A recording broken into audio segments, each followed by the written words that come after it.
रात के 11:59 पे गूगल के फाउंडर्स ने एक घर खरीदा था सिर्फ अपनी औकात दिखाने के लिए। देखो, कैलिफोर्निया में एक नया बिलियनियर टैक्स एक्ट आने वाला था, जिसके अकॉर्डिंग अगर आप 1 जनवरी 2026 को कैलिफोर्निया के रेजिडेंट हो तो आपकी पूरी नेटवर्थ पर एक बार में 5% टैक्स लग सकता था। तो जहां पे टैक्स हो और वहां पे बिलियनियर उंगली ना करे, डिस्पोजेबल। और गूगल के को फाउंडर्स लैरी पेज और सरगेई ब्रिन के लिए 5% कोई छोटा मोटा अमाउंट नहीं था। लैरी पेज का टैक्स बिल होता लगभग $13 बिलियन और सरगेई ब्रिन का $12.65 बिलियन, मतलब दोनों का मिलाकर लगभग $25 बिलियन।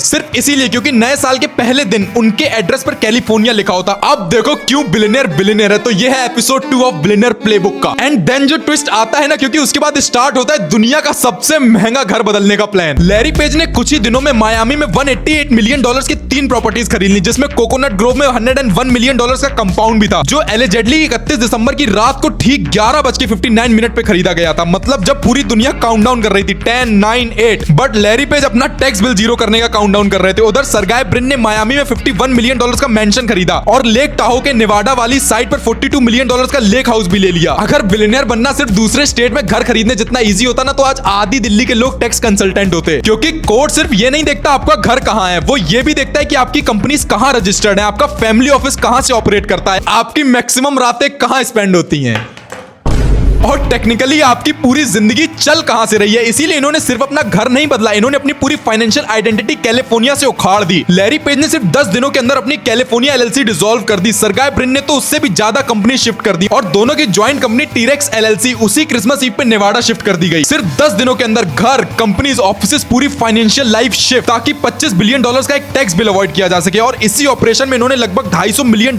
के रियल एस्टेट खरीद लिए। सुनने में बहुत ज्यादा लगता है ना, लेकिन $25 बिलियन बचाने के लिए ऐसा है कि आपने $100 बचाने के लिए $1 की टॉफी खरीद ली। हर एक डॉलर खर्च करके लगभग $69 बचा लिए। लेकिन सरगेई ब्रिन का फाइनल मूव और भी ज्यादा खतरनाक था। कैलिफोर्निया से निकलने के बाद उसने एलिजेडली एक ऐसे ग्रुप को $20 मिलियन डोनेट किए, जो लोगों को $15 देके इस टैक्स के अगेंस्ट पेटिशन साइन करवा रहा था। मतलब पहले खुद कैलिफोर्निया से एस्केप किया और फिर पीछे का ब्रिज भी जला दिया, ताकि ये टैक्स दोबारा पीछे ना आ सके। और इसी पूरे गेम को कहते हैं डोमिसाइल शिफ्ट, जहां बिलियनियर्स घर रहने के लिए नहीं खरीदते, अपने ईगो को सेटिस्फाई करने के लिए खरीदते हैं, ये दिखाने के लिए खरीदते हैं कि वो गवर्नमेंट से ज्यादा स्मार्ट है। और सबसे इंपॉर्टेंट बात, इन बिलियनियर्स को इतने बच्चे क्यों पसंद होते हैं, एपिसोड 3 में बताता हूं, फॉलो कर लीजिए, क्योंकि यहां पे सरफेस लेवल शिट नहीं सुना रहा हूं, बहुत अंदर से क्रीम निकाल रहा हूं।